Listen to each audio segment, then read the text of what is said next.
ओडिया पक्ष गोटे आसी केंद्र सरकार को ये पक्ष चोदन कथा गोटे आलोचना होची राजनीतिक समीक्षा से कथा ओडिशा सरकार कौन ओडिया पक्ष पालन करने निष्पत्ति नहीं तो मु कहूँ केंद्र सरकार तो प्रतिदिन ओडिशार पक्ष छेदन करुँचार स्वार्थ सम्बलित ओडिया जातिर स्वार्थ सम्बलित कौन प्रस्ताव मानवाई केंद्र सरकार राजी नुहति प्रति मुहूर्त प्रतिदिन केंद्र सरकार ओडिशार स्वार्थर पक्ष छेदन करुँच तेणु ओडिशा सरकार जो पक्ष पालन तार उद्देश्यटा कौन आगे ओडिशार स्वार्थ को संरक्षित कर ओडिशार स्वार्थर जो पक्ष छेदन होची ओडिशा को बचाओ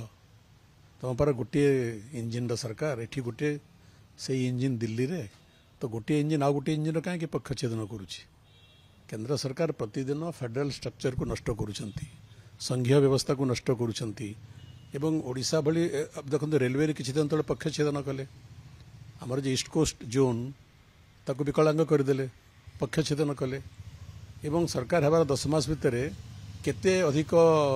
एडिशनल अनुदान केंद्र सरकार देइछंती हिसाब देवी राज्य सरकार से भी पक्ष छेदन होची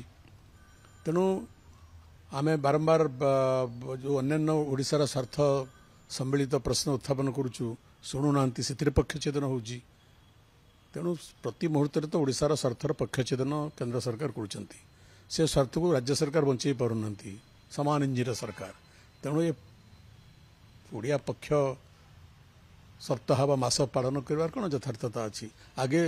ओडिशार स्वार्थर पक्ष को सुरक्षित रख आज्ञा आ गोटे कथा आसी किछि दिन पूर्व आसते मुख्यमंत्री आसते से कहले जे ओडिशा रे 50 वर्ष पर्यंत आउ कि शासन आसबेनी देखो मनीषर व्यक्तिगत जीवन में सामाजिक जीवन में राजनीतिक जीवन में वृथा आस्पादन मनीष को नष्ट करे तेणु भविष्य किए देखी तेणु मत लगे जे आम गणतंत्र डेमोक्रेसी मूल लक्षण हूँ परिवर्तन आम सरकार 24 वर्ष थिलु आम 100 वर्ष रहिलु कि